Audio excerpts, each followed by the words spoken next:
Hi, I'm Jimmy Ellis in Broken Arrow, Oklahoma. And I've heard it said many times that you should know your why.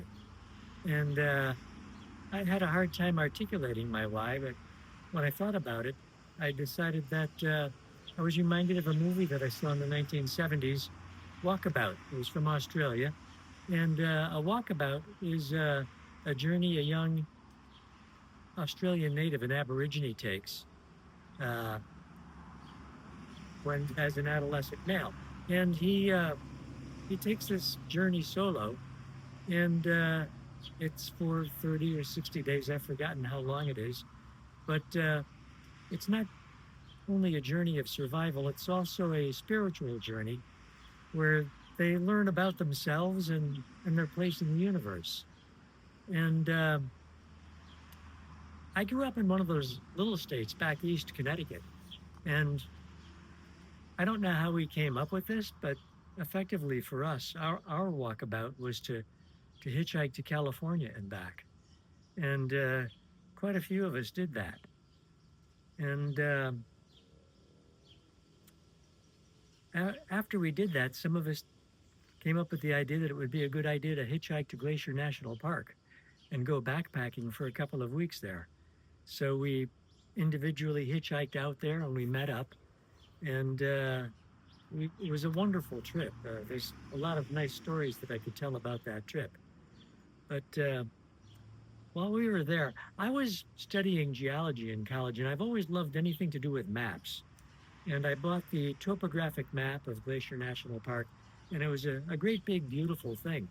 And it had all 135 named glaciers on the map, and it had many colorful names like uh, Bird Woman's Falls Glacier or something like that. And anyway, after this trip, a funny thing happened. Uh,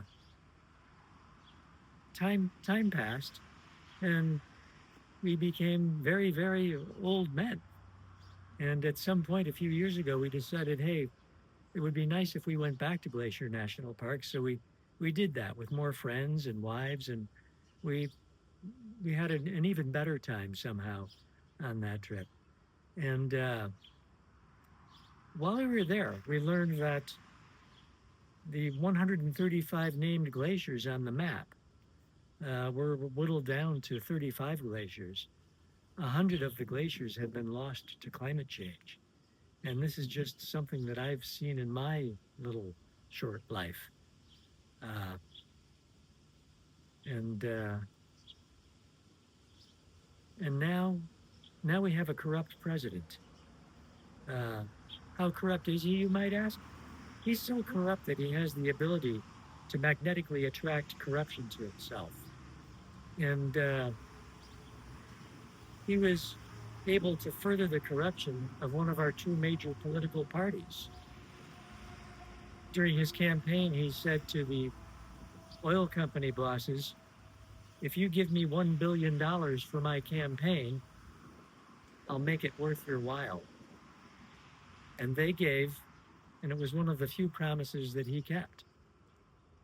So we find ourselves that we're up against some big ideas like oligarchy and fascism. And if you're not sure what those words mean, you could look them up in your phone. And but to me, it's even bigger than that. It's our whole planet, this tiny blue dot floating by itself in space, the only home humanity has ever had and probably ever will have, is at stake. And ultimately, the only effective tool that we have for opposition to fight back is, imperfect though it may be, the Democratic Party. So please activate and get in the fight with your local Democratic Party. And if we ever meet, I'd like to hear about your why. Thank you.